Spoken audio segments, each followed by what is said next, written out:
What up, people? This is Pushing Wild Black here with Pushing Wild Black Sports, and we have an all-encompassing sports show because it is first round. It is the divisional round weekend of football games. I am here with my favorite contributor, the host of the Pushcast and Push 101, Anthony Joslin. What up, people? So, Ant, first, I want to hit you up. I know you saw the football games last weekend. I want to discuss. We have games to discuss. Okay. I actually want to get your thoughts on the college game because yeah, I fell asleep the last fourth quarter. I know you the last couple minutes, so I missed the Okay. The greatest college football game that I've seen. right. And I'm not gonna say that. I'm gonna say the difference between USC and Texas. Yeah.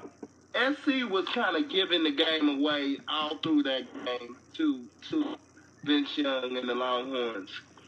This game, on the other hand, it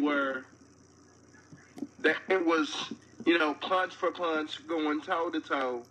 And, a lot of people say that Alabama had problems at the quarterback spot. That quarterback played his ass off.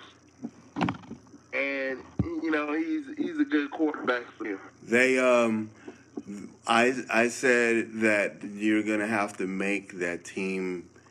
You have to make that quarterback beat you. And he had to make some plays that game because I saw most of the game, but my body was just like, okay, dude. So I'm thinking. Yeah, because that game went off at 12:30 in the East. Yeah, so I was like, and then when I woke up the next morning, everybody was all, and I was like, wait, what? And my cousin is a big Roll Tide fan, and she was half my family like Clemson, and the other half like Alabama.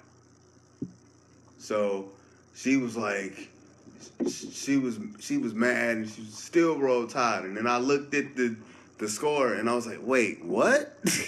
So yeah, man. You didn't see my status during the game. No. I said that Tide gonna roll. And that was all to entice several. I call them Bama girls to look at my feed. Did it work? Not yet, but it's coming. It's coming. Yeah, they'll probably. Oh, you a Tide fan? Yes, I am, sweetheart. I'm also a fan of that vagina. Let's not get age restrictions right now. So okay. I know, brother, but yeah. All right, man. So we're gonna move on to football because I actually not football NFL. but pro football. Thank you. So I actually paid attention to those games, all of them. Okay. First, Oakland and Houston. Yeah. You gotta help me understand, bro. I don't understand why the third string quarterback for Oakland was starting. If I'd have known that was gonna happen, I'd have picked Houston instead of picking Oakland. They said that what's his name had an injury and it was a game time decision, and they didn't know whether he was gonna get, because he was also in the concussion protocol, and they said it might be good just to leave him out, the second string guy. So that McGloin? Yeah, but he had an injury. They said, I don't know, man. I don't know either, but I feel bad. Because I'm sitting there and I'm like, why is McGloin not in the game? Why is he not? I mean, Connor Cook isn't a bum, but he was overmatched. Yeah. I mean, he's not a bum because I'm going to tell you, Osweiler is a bum. Is a bum. I'm going to say another inappropriate word. So Osweiler played controlled. Cook actually showed some ability when they ran the 2-minute drill, but you can't run the 2-minute drill the whole game. Defensively, Marcellus was everywhere because Connor Cook was getting hit all day. I had one little point that I want to speak on, and it's totally unrelated. Well, it's related to sports, but it's totally unrelated to like professional sports. That I want to save for later. I want to speak to the Oregon Ducks are doing something very unusual. Okay, but let's finish the NFL real quick. Right. So, okay. Go ahead. We have the game coming up this week is gonna be. Wait.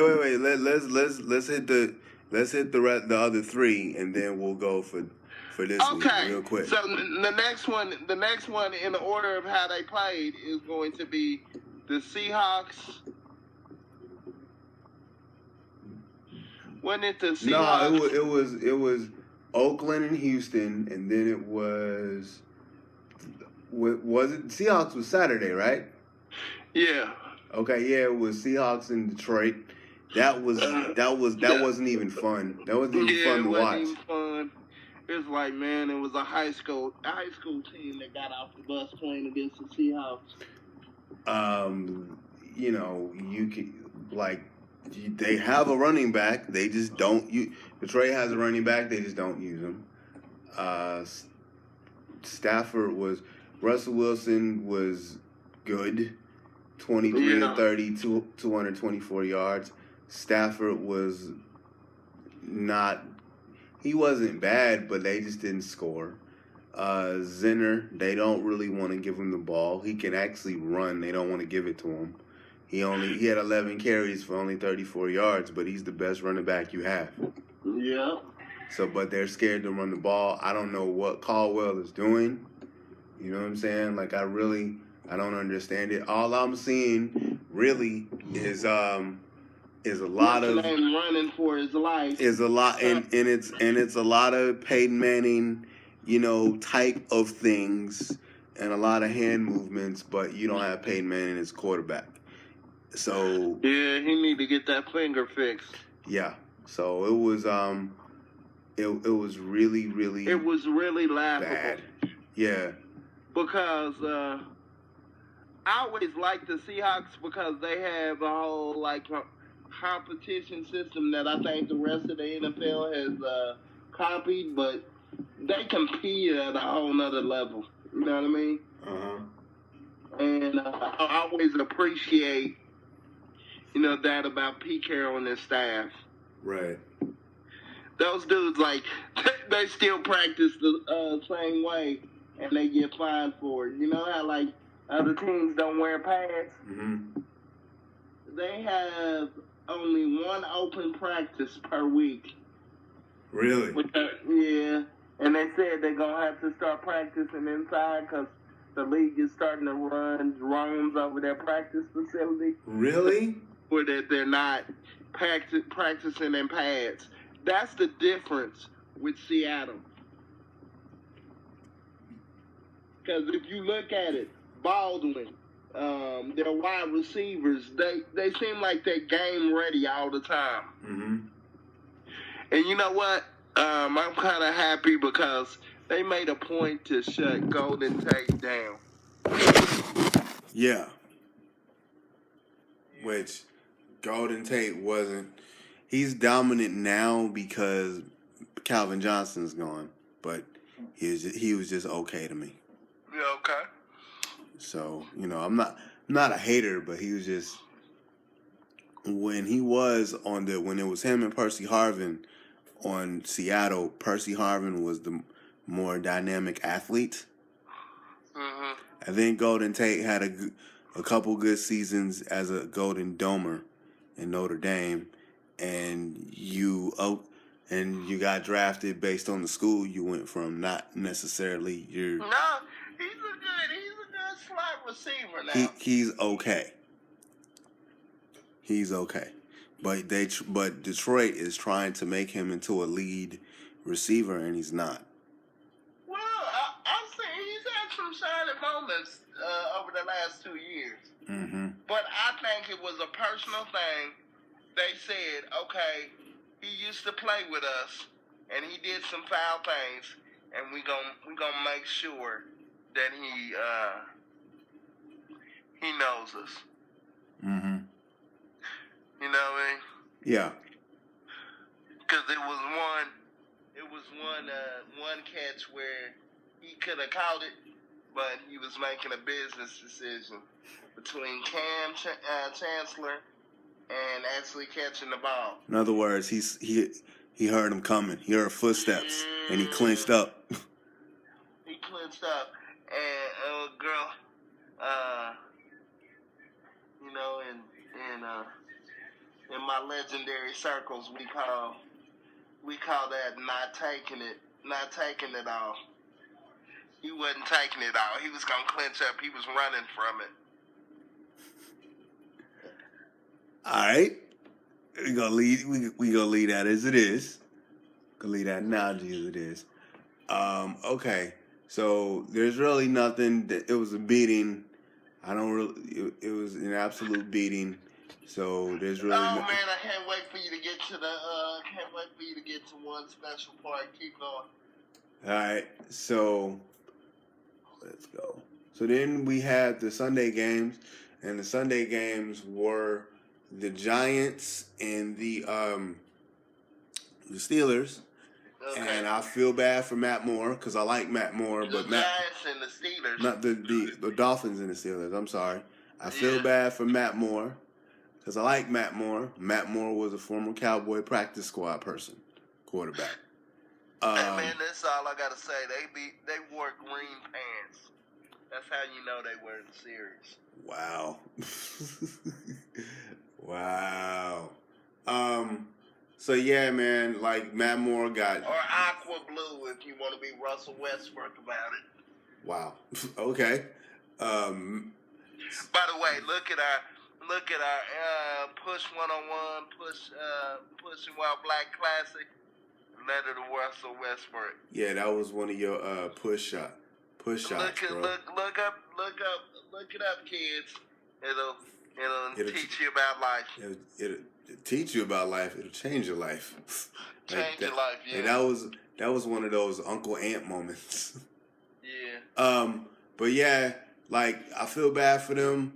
You know what I'm saying? Because like the Raiders in Houston, it would have been different if people were healthy. Yeah, I don't like Tannehill as a quarterback. I think he's extremely overrated. Oh, I agree. Yeah. I agree. But he fits Adam Gase. They fit that offense. He fits that offense well. He reminds me like a young Jay Cutler. They haven't figured out that Tannehill's a bum with an arm. They're still hoping that the light comes on. I don't think it will.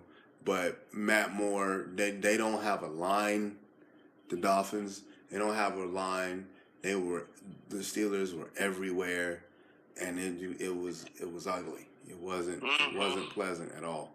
So that was not the game. Like I watched all these games, and I actually watched the Steelers game with you by phone. So, but that wasn't the game that I was excited about, man. You trying to get to the same game I'm trying to get to. Okay. Green Bay and Giants. Okay. And you know, Michael Irvin said something earlier today that is kind of a good theory. He was like, man, in the playoffs, that ball's a little bit heavier, a little bit harder. And he was like, when it's minus whatever degrees, the ball is hard to catch. He was defending Odell Beckham. But Odell Beckham can't catch when it's warm. Yeah, man, He catches a lot of balls. You know, that's what he's known for. A lot of one-handed catches, bro. Bro, you know what he's known for? He's known for making a spectacular catch, the degree of difficulty catches. You ask that dude to make simple catches, he don't know what to do with himself. I think he's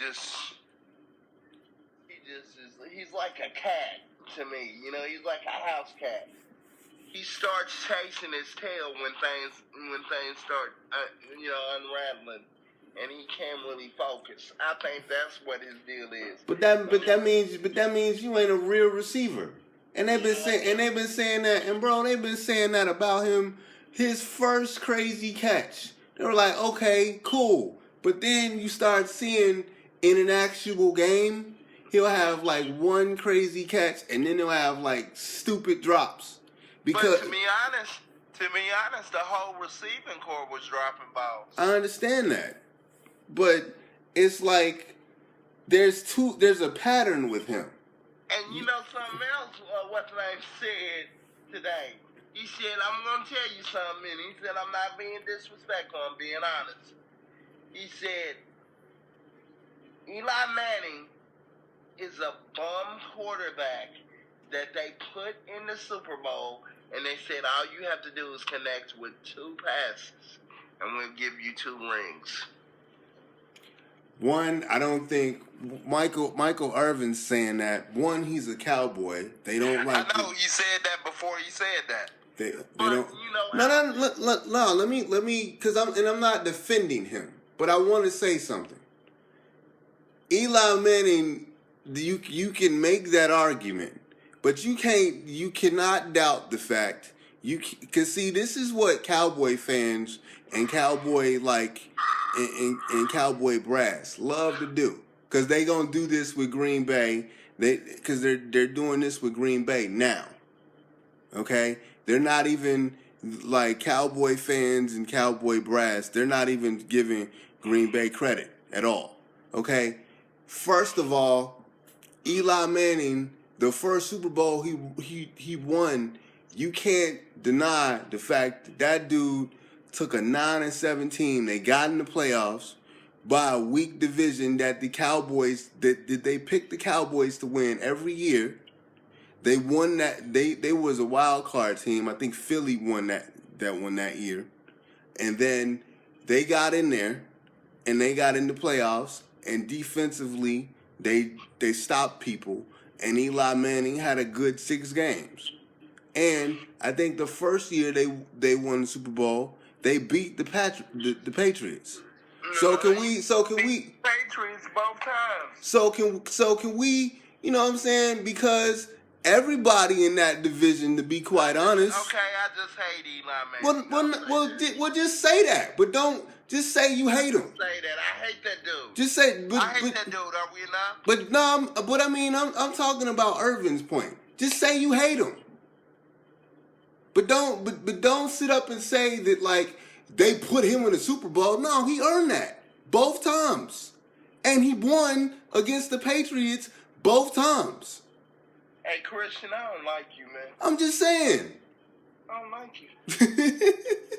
You just took my point and but nah, it's a guard. It's my point on TV, on YouTube, on the web. I'm not even, dude, and I apologize, but that's a dumb sports thought, and it's not necessarily against you, because you my co-host and contributor with this, but no, stop being stupid, Cowboy people.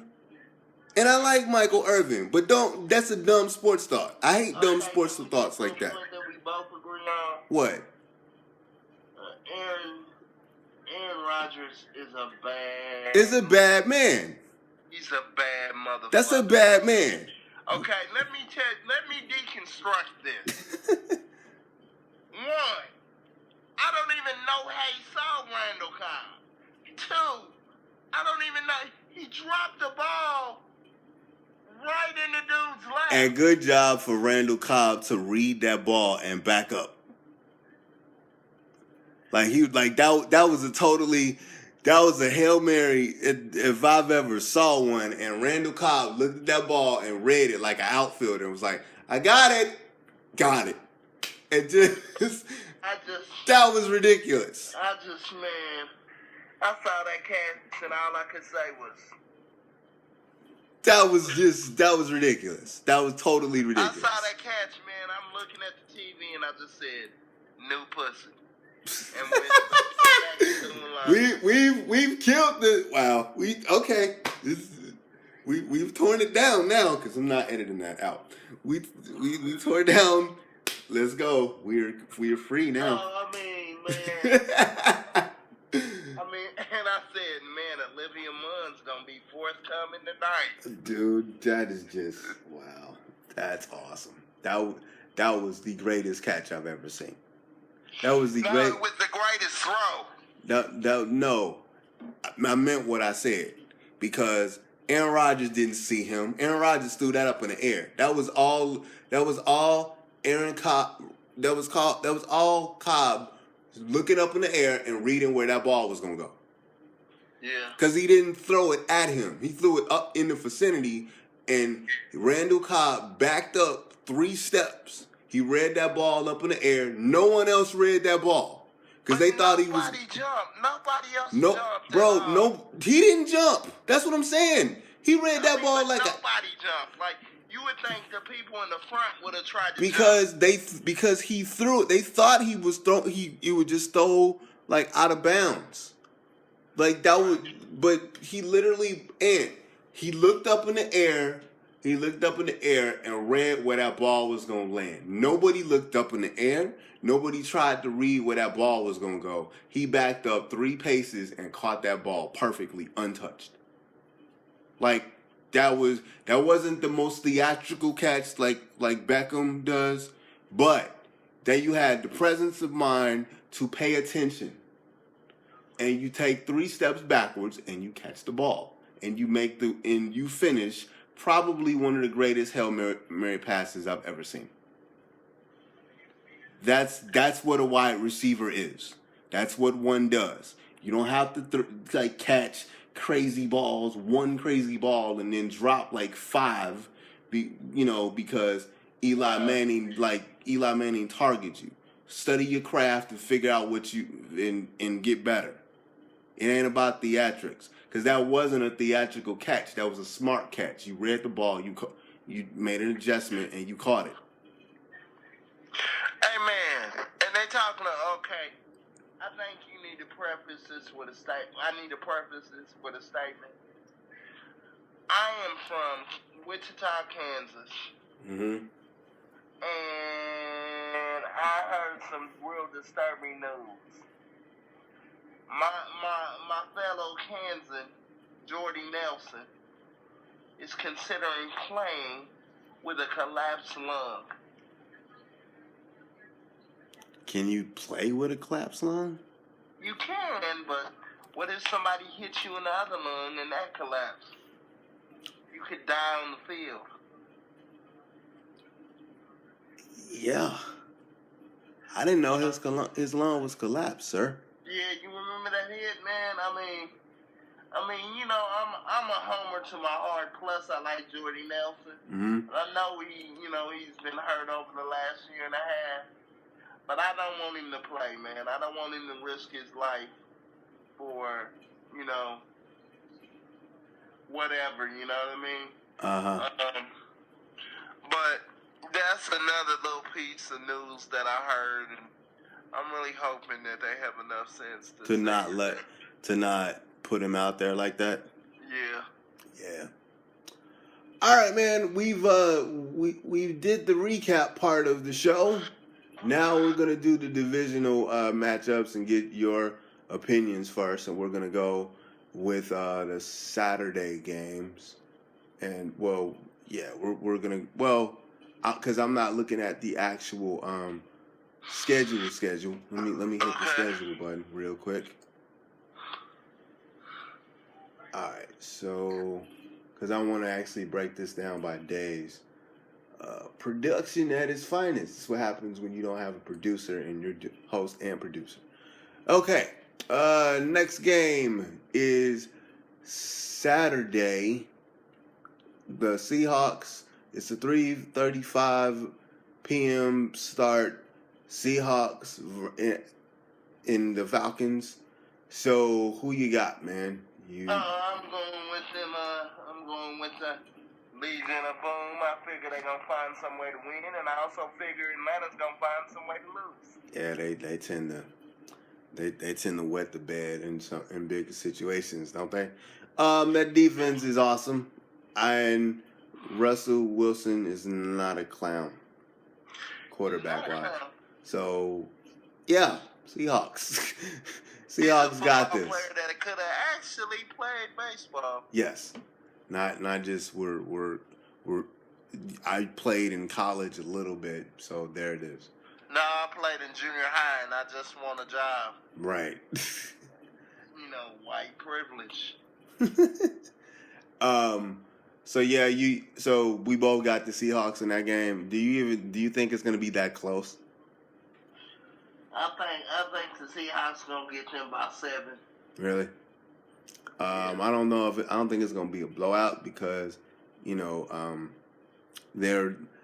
Atlanta's receiving core is good, and they can snap off and have a crazy, aerial show, or they can completely get intimidated by the defense and wet the bed.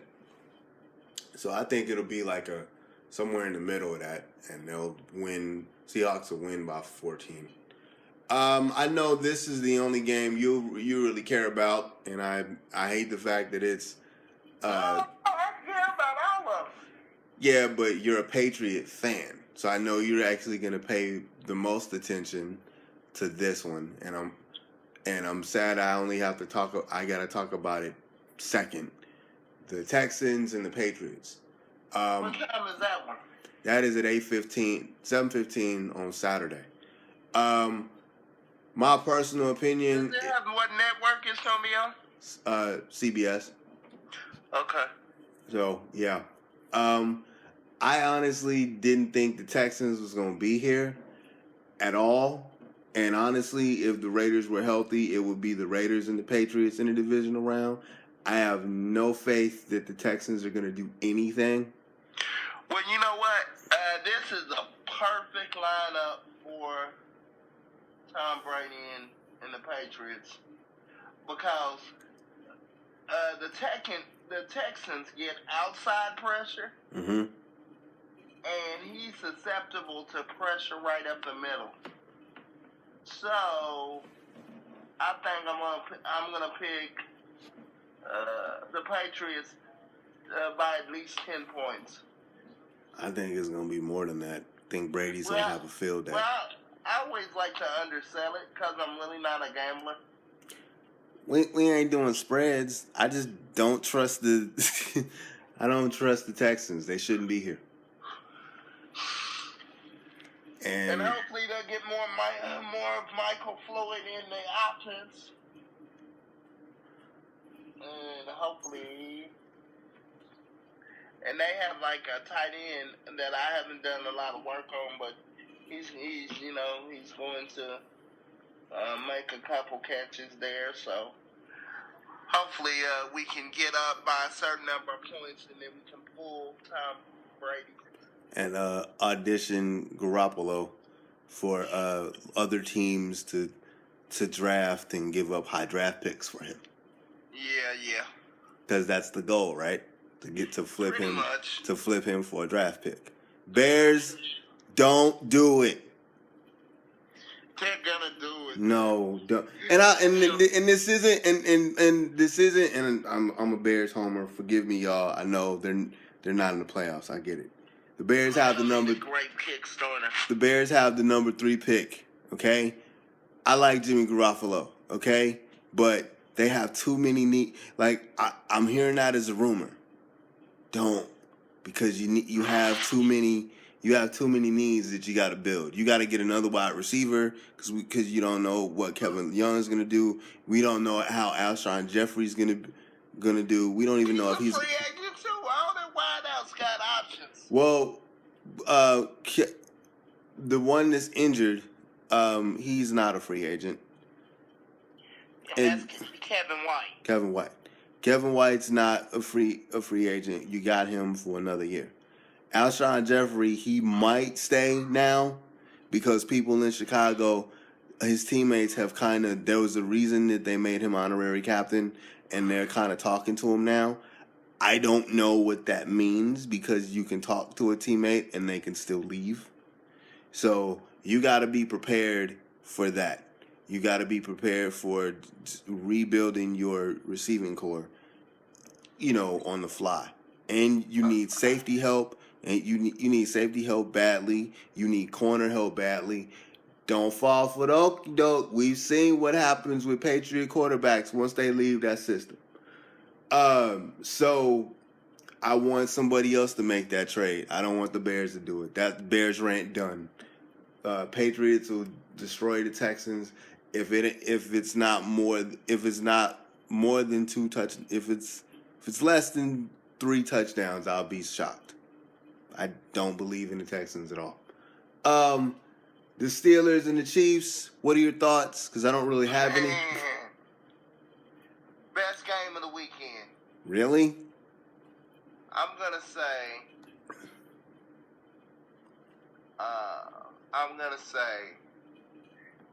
Steelers win by 3. Okay, I want you to expound on that thought, Anthony, about it being the best game of the weekend. Explain. Here's what you have. Okay. The best secondary in the playoffs against the best overall receiving core. For the Steelers? The best receiver, let's say that. Because I don't know who's in, who's out, as far as the other people. But Antonio Brown is the best receiver in the game right now. What about their running game? The running game is... Man, Le'Veon Bell is like... They were comparing him earlier this week to Barry Sanders. He's not that, but he's... I wanted to hear your opinion about that. I wanted to hear you with that. He's not that, man. I'm a Barry fan. Actually know him personally. His brother cleaned up my mom's yard last week. He's not a Barry fan. He's not a Barry Sanders. I mean, he doesn't even compare. But they were talking about as far as his level of patience and his acceleration through the hole. And he was talking to Jerome Bettis about it. And he has a wonderful theory for running the ball. Okay. He was like, good. Now, this is Le'Veon Bell talking. This is not me or Jerome Bettis. He was like, a good runner can press the hole and make the hole bigger because of how he accelerates through it. And I never thought about that until they showed it on film. He said, okay, I know the hole's going to open up to my right.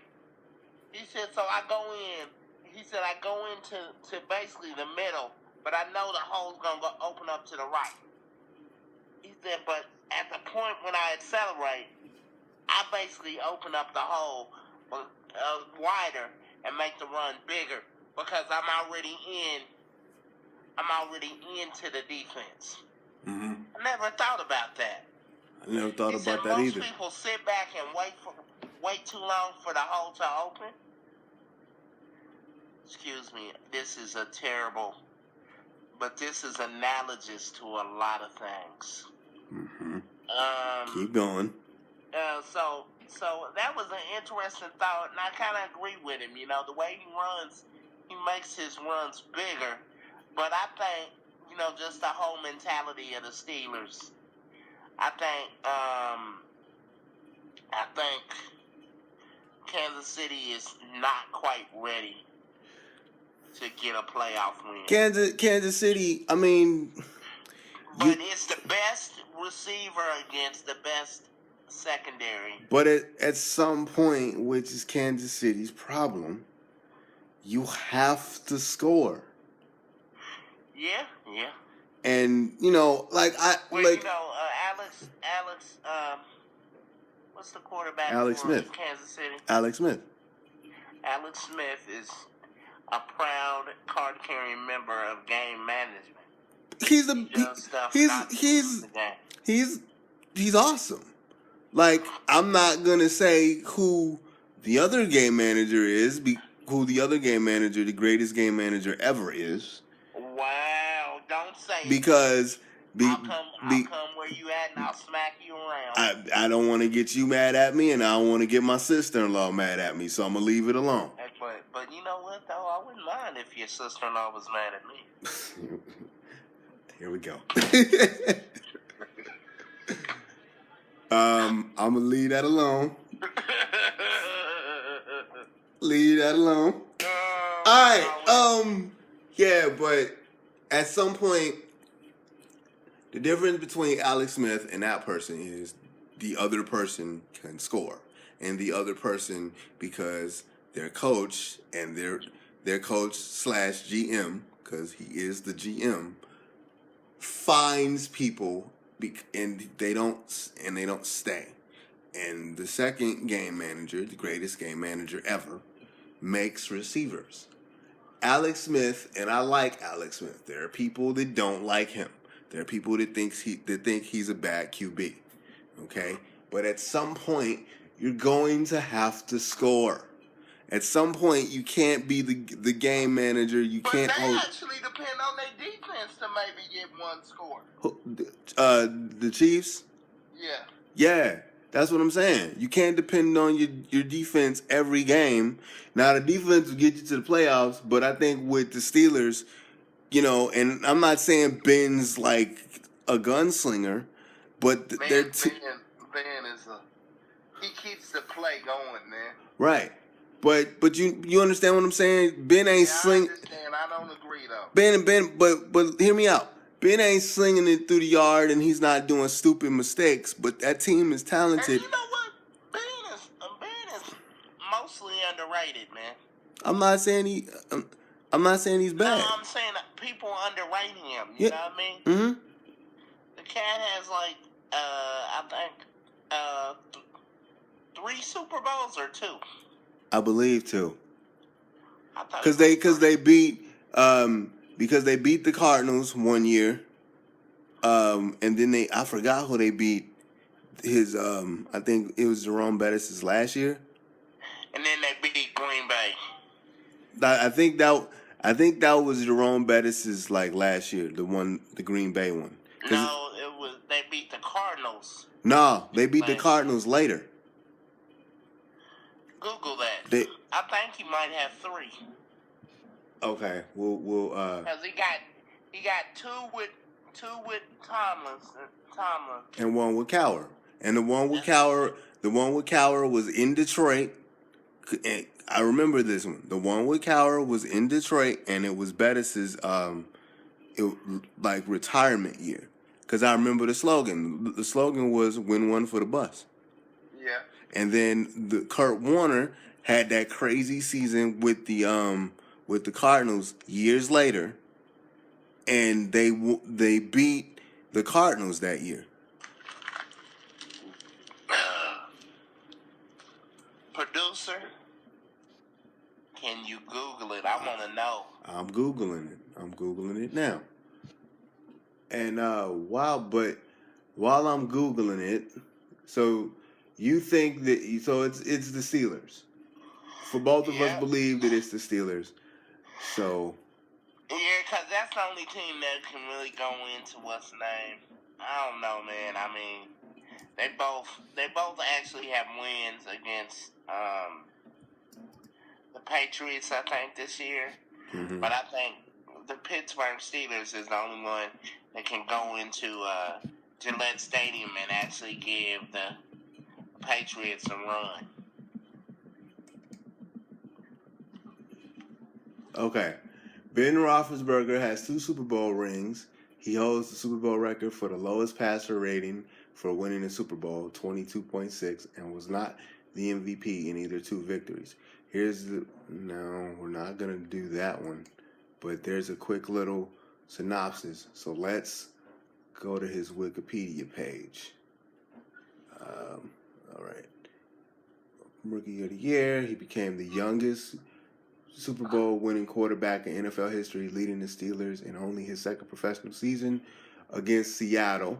And so the first one was against Seattle, and that one was Arizona. Yeah, the first one was against Seattle. That was in Detroit, and then the second one was against Arizona. Man. So, yeah. Okay. Mm-hmm. Okay. Yeah. So, I'm picking the Steelers over Kansas City. Okay. By field goal. I think it's gonna be a touchdown or maybe 4. I think that's gonna be the most intriguing. I think in order to win, you get in this. This is a perfect segue. This is a perfect segue to the next game because this is the only game that I care about all of them, but this is the only game that I'm actually gonna pay attention to because I think this will be the most interesting game in the this will be the most interesting game of the weekend, and that is the Cowboys and the Packers. And this is why, and people are gonna say, and I'm gonna do a show with Mignon, Cowboy fan, Garrett of Durant Sports and Fitness after this one. But I like that name, bro. Durant Sport and Fitness. Yeah. Yeah, it's good.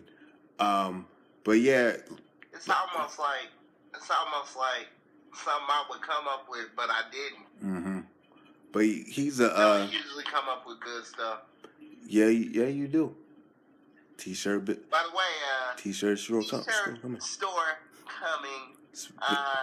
very soon. Coming in the next quarter, ladies and gents. And the real craziness that is Anthony Joslin, you will see full force with these shirts. Okay, but let me just give me a couple of minutes to start this off. All right. I'm gonna let you have it. I just got a little piece to put on the end. Okay. I pick the Cowboys to win this game.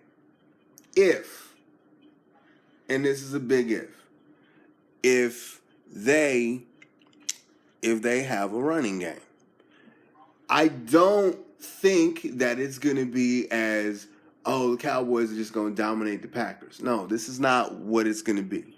This is going to be, I don't want to pick this as an upset, but because my head says defensively, my head says as a unit, the Cowboys have enough to beat them as a unit. It also would not surprise me if the Packers win this game. And it won't be on some like nonsensical call like it was a couple of years ago with Dez. Because that was a catch. No, it wasn't.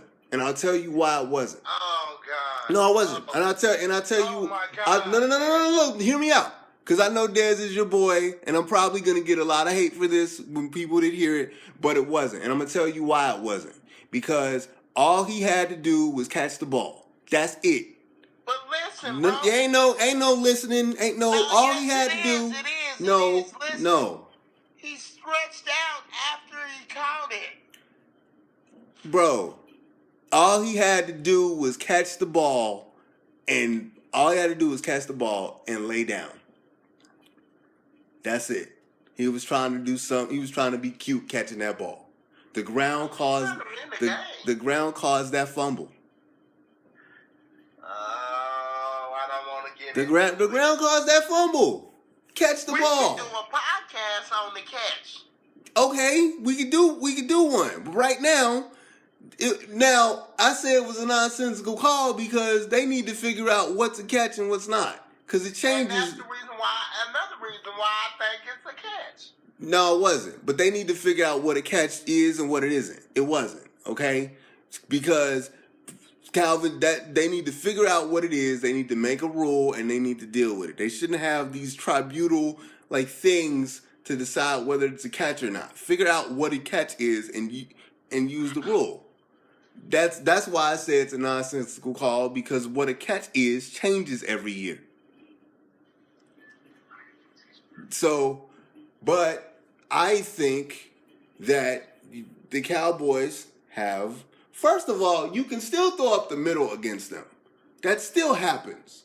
So the game is going to teeter on, if Green Bay is smart, you stop Ezekiel Elliott and you let Dak Prescott beat you. But you know what? I'm going to say this. And you haven't seen it yet because I watched the college game. Ezekiel Elliott is a special running back. You want me to tell you why? Okay. Okay, I'm going to tell you something.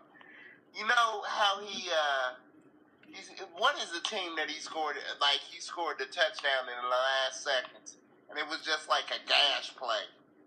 It was the Steelers. Okay. He has been running like that for, they say, since high school. Mm-hmm. Where he's just, and he gets up for the big games. And he's a beast. Not saying he isn't. No, I'm not.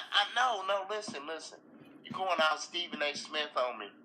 I'm not saying that you said that. I'm just telling you what I've seen in the college game with him. Mm-hmm. And it's translating to the league. That's all I'm saying. Right. Okay. If you're the Packers, put 8 in the box and make him work. Man, that don't matter. Yeah, well, I want them to do it. I don't want them, because see, people are gonna be. I want them to run over Clay Matthews. Then do it. Then do it.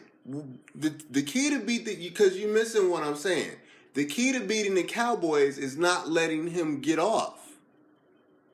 What I'm telling you is, it's a big game. He's gonna get off anyway. But you have to make him work. You're missing what I'm saying. The key to the game, to win that game, is to not let him get off. Whatever you gotta do to make sure he doesn't get off, make sure he doesn't get off. I got another thing to tell you, but it's gonna be after the podcast. Right. Maybe it can be on the podcast, but it's related to this issue. But it's not related to the issue. But it's funny as hell. Whatever you got to do to make sure he doesn't, like, gash you for an 80-yard play or a 50-yard play, treat him like Adrian Peterson and make sure he doesn't get a crazy run-in. And let Dak Prescott beat you. Let Dak Prescott beat you. I want to, in order for you to beat them, because the secret, the reason that the Cowboys are as dominant as they are is because, like, basically you can get up by 2 touchdowns, and somebody was mentioning this to me because, you know, wherever I go, like, there's always a sports conversation. So, like, I'm talking to Cowboy fans, you know what I'm saying, because I have a 9 to 5, so I'm talking to Cowboy fans while I'm out on the bus, at the bus station, at the gig. So basically, everybody's like, Zeke's gonna dominate, right? Okay, cool. But one of the guys that I was talking to, and he made up a very interesting point. He said all they got to do is get up by 2 touchdowns, get himself a little cushion, and let Zeke run the ball. That's it. Yeah. You know what I'm saying? You have to. You gotta match. Whatever the Cowboys do offensively, you gotta match them. You gotta make, like, Aaron Rodgers has to throw with reckless abandonment with this game. He has to throw the kitchen sink at them, and just, you gotta make Dak Prescott. And the Cowboys are terrible on the back end. They're terrible. Explain. Their corners are terrible. That's what I'm saying. You gotta expose their corners. You gotta expose their corners, and you gotta expose their safeties. You gotta test. You gotta, because everybody's like, The defense. The defense is good rushing. They got a good pass rush. You got to test their corners. You got to test their safeties. You got to throw over the middle. You got to and you have to make sure that Dak Prescott has to throw the ball. You have to take Ezekiel Elliott out of the game. You have to, because if he gets any type of feeling, if he gets any type of rhythm, it's over. But if you make Dak Prescott, make him because they're going to do co-rookie of the year. I truly believe they're going to end up winning co-rookie of the year, Zeke and Dak. That's the only way to do it, okay? You have to make... No, this is what I would do. Mm-hmm. One of them got to be the MVP, and one of them got to be the rookie of the year. That's another... Bro, Let me tell you why. And I know Tom Brady is in the discussion, but... we can go on, brother. We can go on another. We can have a whole other show about that one, bro. Yeah. Because they're gonna probably give it to Brady because he's snapping off by name. And I hate that. I know it sucks, but I just know how they're probably gonna do it. But the way, first of all, if you're the Cowboys, just run Zeke, man. That's just run Zeke and just I think soften that defense because against the rush it's already bad. Dez is gonna have to make some catches. They got to move him around. Yeah. And okay, you can't. This is the problem with the Cowboys and Dez. Okay, you either gotta. It's like a big man in basketball. It's like a big man that they really don't. They need him defensively. They need him to be effective defensively, but he has a heart of an offensive player. So you got to give him the ball to make him interested. Yeah. You got to give Dez. And I'm not saying this is a bad thing, but you got to get Dez involved early, or else he gets disinterested and he gets pouty. Yeah. So you got to get Dez involved, and I hate when. Even when they had bad QBs, Dez is the best weapon you have, and they refuse to move him around. They just move him around. Let them put him in the slot, put him other places. You know what I'm saying? But they just tell him to go run Z routes and go run deep. And sometimes Dak doesn't even look at him like that. He looks at Beasley more than Dez sometimes. You got to get Dez involved early in this game. You're right. So, that you can't do, if Aaron Rodgers just decides to play sandlot football, Dak has to play sandlot football. So that means if Aaron Rodgers is snapping off and he's running around, then Jason Garrett, especially if they take Ezekiel Elliott out of the game, Jason Garrett and the offensive minds there, they have to, and they've been slowly taking... They have to get to Aaron Rodgers, bro. That's their only saving grace on defense is because they have a pass rush. If Aaron Rodgers has time to throw, it's over. Because you can throw anywhere on the Cowboys right now. Yeah. So I think the Cowboys are gonna win, but it's gonna be close. And I would not be surprised if it goes down to the last play of the game. Okay, it could go to overtime. Yep, I agree. Yep. So that's the game I'm looking forward to. I'm not a Cowboy hater, even though people are going to be like, you're a Cowboy hater after this. I don't like Green Bay either. I do like Aaron Rodgers, though. I do like how they built that team. They're basically a bunch of lunch pail guys and... next man up because they've been injured. Hey, an interesting fun fact about Jordy Nelson. While he was injured, guess what he did? What did he do? He went back and he substitute taught math. In the junior high, bro. That's awesome. That's awesome, yo. Hey, man, I was like, that's my guy. That's awesome. Props to Nelson, man. But yeah, man, that's gonna be the game of the week for me. Now, I honestly thought the Giants and Packers were going to be good. And I said whoever wins that game has a chance of being, and I still stand by this, they have a chance of making history because they have a chance of running the table in the playoffs and doing one of those Eli Manning joints. Because, you know, outside of the Seahawks, like the Cowboys have issues. I don't trust the Falcons. And, you know, if you can figure out how to decipher that Seahawks defense and make Russell Wilson, which he can do, make Russell Wilson beat you, you have a chance to making one of them runs and end up being a Super Bowl. So, you know what I'm saying? This is a big game. That matchup is basically a big deal for whoever wins that game. And I'm telling you right now, if the Packers beat the Cowboys, they're going to the Super Bowl. Like I real talk, bro. They're going to the Super Bowl. Okay. Because I just don't trust whoever comes out of the Seahawks and the Falcons. Could be wrong. I've been wrong before, but this is easy. I have one word. Go. And it is END. It ends this weekend for the Green Bay Packers. All right. We both think that the Cowboys will win. Ezekiel Elliott has destroyed my Oregon Ducks. And I think he's going to get all the way to my Patriots. And my Patriots going to outscore them. Not stop them, outscore them. And that's all that the Packers got to do. Well, just saying. Come see, come sign. I'm just saying.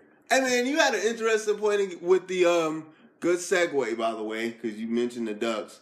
You had a thought with the Oregon Ducks, man, that you wanted to speak on, so go. This is how deep it goes with me and the Oregon Ducks. I've been looking at some of their OC hires, doing my research. Yeah. The Oregon Ducks will win the national championship within 3 years. Whoa. Because they made a change, and Uncle Phil is with it. Oregon has been hiring the same people for their OC positions and their staff their staff positions. They've been hiring the same people for 30 years. This is the first true quarterback staff search that they've had in like 15 years. And you're going to have to help me, man, because I have no clue what you're talking about. Okay. They're actually hiring hungry, good coaches from all around the country to get certain recruiting pockets in the United States.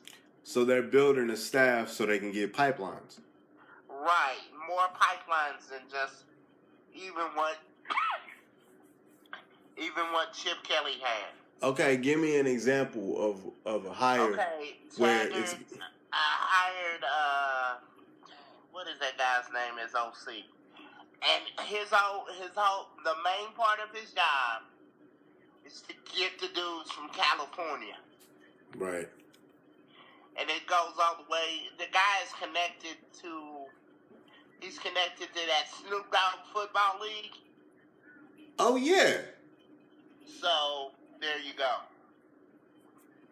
And the guy goes, we're going to get stronger through the middle. And we're still going to be fast. But he said we'd have to get California. And we have to get, all the surrounding states. Not just Oregon. Okay. Yeah, so it's coming, man. So you say within 3 years, not in the championship, but they will win the championship in 3 years. Yeah. Wow. You heard it here first. Hey, if y'all betting in Vegas, go ahead and make the bet now. Go ahead and make the bet now. Because Pretty told you. All right, man. Well, Brother Jocelyn, we have covered all... Hey, I got one more basketball point. Go ahead, man. Now, I'm just going to say this and get up and walk away from the mic. Mm-hmm. Drop the mic. Drop the mic. Drop the mic moment. By Derrick Rose. Here we go. Go.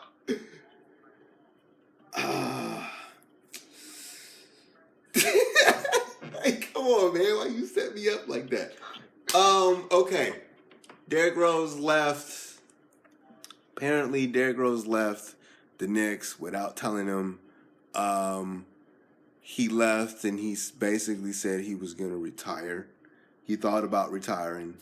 His mom convinced him to go back. And what happened was, me and you talked about this last night, and I had an interesting theory because most people don't understand how he is as a dude.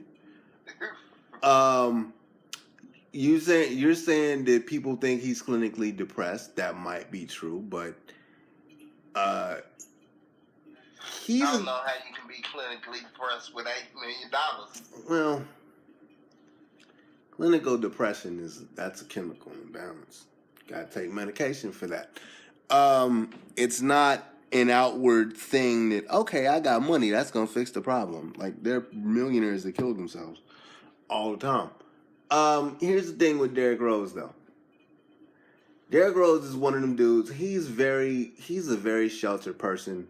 When he was in Chicago and that one series, especially where Derrick Rose, like, they won that first game, and then LeBron James just, okay, well, I'm gonna guard you now, and just dominate everything.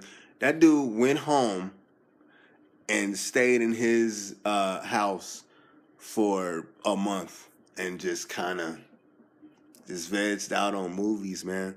He hates losing. He's not a good loser at all. They're not having a good season. You know, like, they were my surprise pick, and they still might make the playoffs and do something. Hey, so, okay, from what I've been hearing, he's, like, socially inept. Yeah. And he can't really do interviews well, which has always been... Because they asked him, what are you doing to work out this summer? And he goes, I'm on that prison workout. What the hell is that? We know what it is, but you can't say that publicly. He's never been a good... He's a hell of a basketball player, man. But he's a hood dude, man. He's a hood dude that's protected, and he just... Hey, all I can say is this. If Donald Trump can be president, anybody can be anything. Derrick Rose can Donald Trump can be president. Derrick Rose can be... Caitlyn Jenner could be Bruce Jenner could be a woman. Anything can happen. Hey, the brother's a heck of a basketball player, dude, but he's not a good interviewer. He's not a good talker. He's just now a lot of people have said the way he speaks and some of the randomness that comes out of his mouth brings up, like, his IQ. I don't agree with that, but he just sounds weird to people. And when you don't say prison workout in a press conference, what is wrong with you? But that's Derrick Rose, though. And you know what? I'm glad he's in New York. I was actually happy for him that they traded him. Cause bro, he wasn't gonna stay there. He was not gonna stay there. He was gonna go to Los Angeles, or he was gonna go somewhere out on the West Coast where he stays in the off season anyway. But those Cleveland years where he was getting punched in the mouth the Miami years. Those Miami years when he got punched in the mouth those 2 seasons. And Amen. And literally, I mean, his career and LeBron's career turned on his knee. Yeah. Getting blew out. Yeah.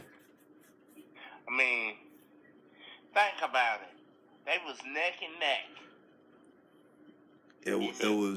it was a nice little rivalry. And it still was, even with him being injured, because Tibbs knows how to build a defense, and that's those Bulls teams with Tibbs, which is why I'm so hard on him now.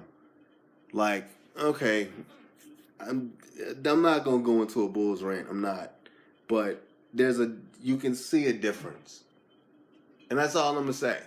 You can see a difference between the Fred Hoiberg led Bulls and what it feels like when you have a real damn coach. Keep this one short, but give me your honest opinion. They said Rondo said that he said y'all gonna think it's me, but he said Fred Hoiberg is not a good coach. He doesn't know how to communicate with players, except for the ones that he likes. Yeah. He said, it's going to be said that it was me. He said, but like when they bench me, he said, I got the word from an equipment person. I'm going to tell you something about Fred Hoiberg. He will stay a Bulls coach for financial reasons. Let me state that again. He will stay the Bulls coach for financial reasons. They have to pay him because he's not going to no one's going to hire him in the NBA. If they let him go, they have to pay 3 coaches. They have to pay Tibbs, they have to pay him, and they have to pay whoever else is going to be a coach. Okay? It's sad because I hate Fred Hoiberg. He's a bad coach. He wasn't good in Iowa State, and I've said that. Bulls hire Christian Dean. He's not a good coach. Bulls hire Christian Dean as coach. No, I don't want to be coach. I don't. You imagine me as GM and you as coach. He's just that his entire. That would be the finest NBA team ever. They would be like, well, our GM, he believes in stripper massages. God. I can't wait till you start a business. Well. It's gonna be so much fun. Well, because we've talked about multiple business ventures that you want to do. I can't wait. Hey, y'all gonna be skipping the work. And you know what's funny? Y'all gonna have girlfriends and stuff, and they be like, girlfriends and wives. Why y'all going into work at 5 o'clock?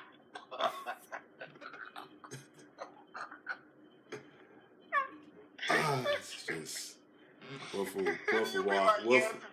of Wall Street, baby. Wolf of Wall Street but like instead of it being a white guy, it'll be a dude in an electric wheelchair.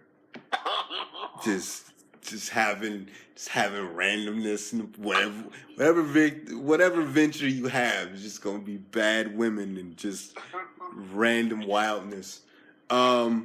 But no, man, like I just going back to the sports thing before we get totally off track. I just hate him. I don't. He's a nice person.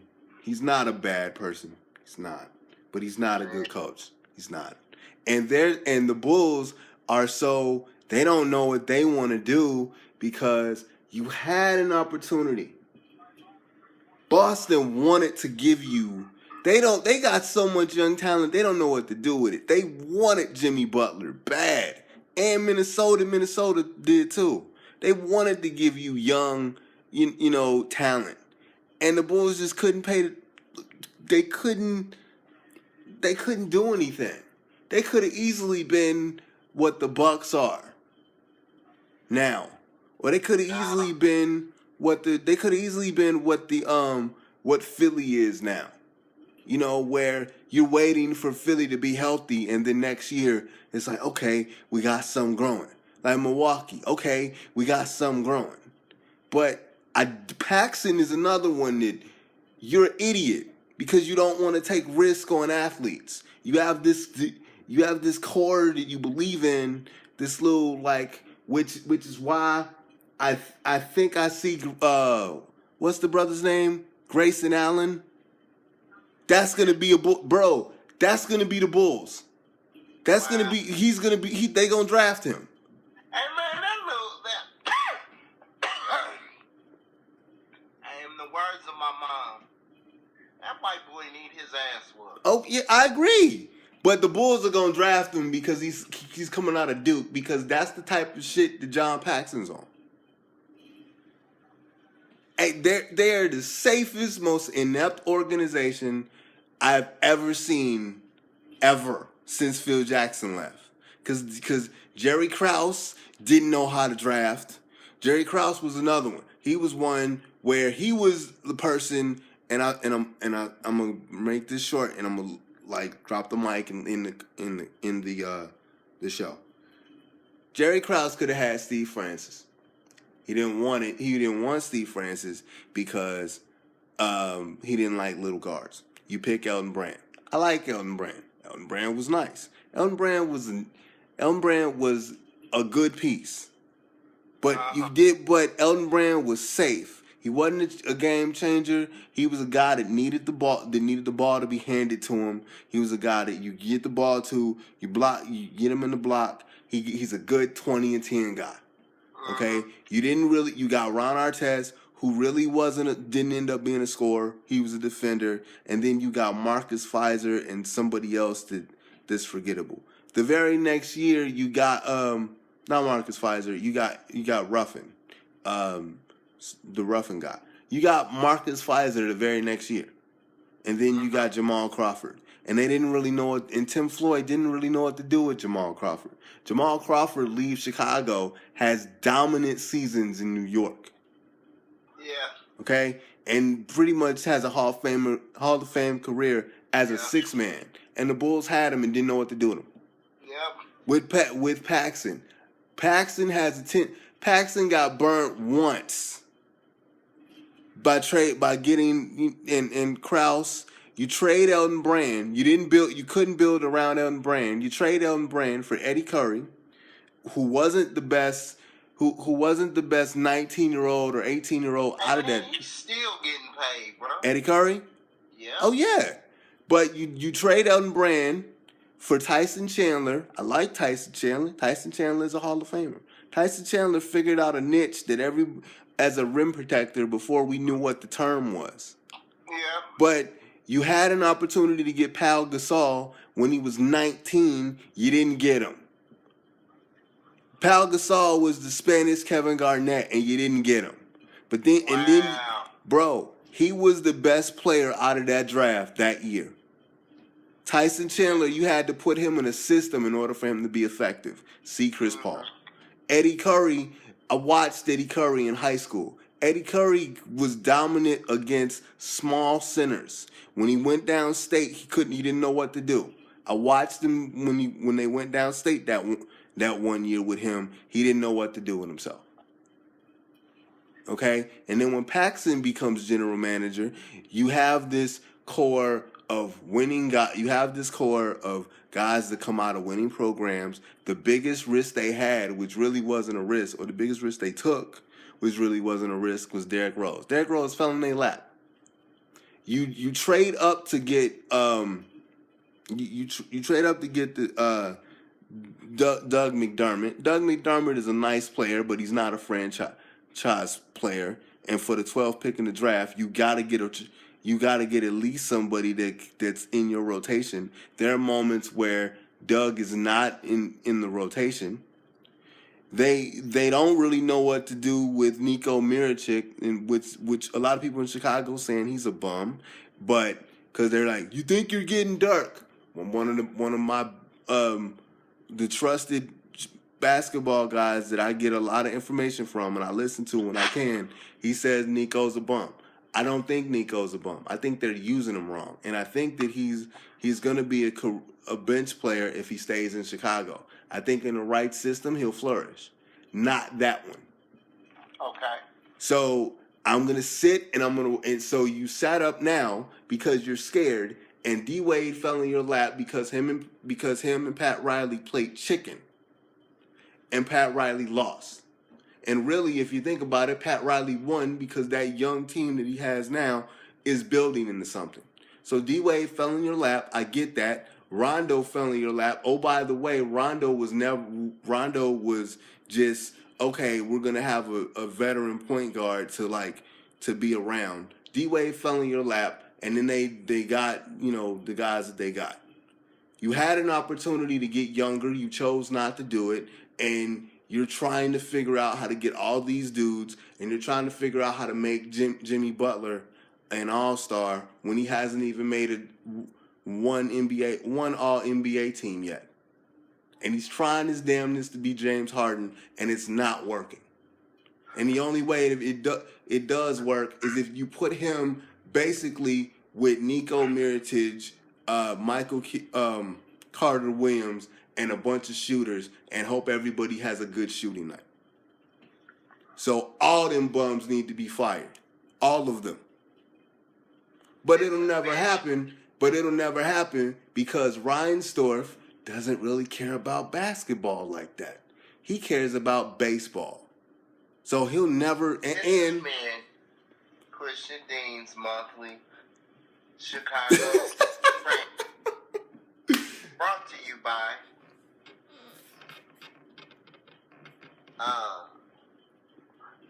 what's the sponsor for this? I don't even know. HateHoiberg.com. Just. HateHoiberg. I'm sorry, y'all. This might be. This has been the Push Wild Black and the Push 101 Ghost. See ya. Hold on, bro.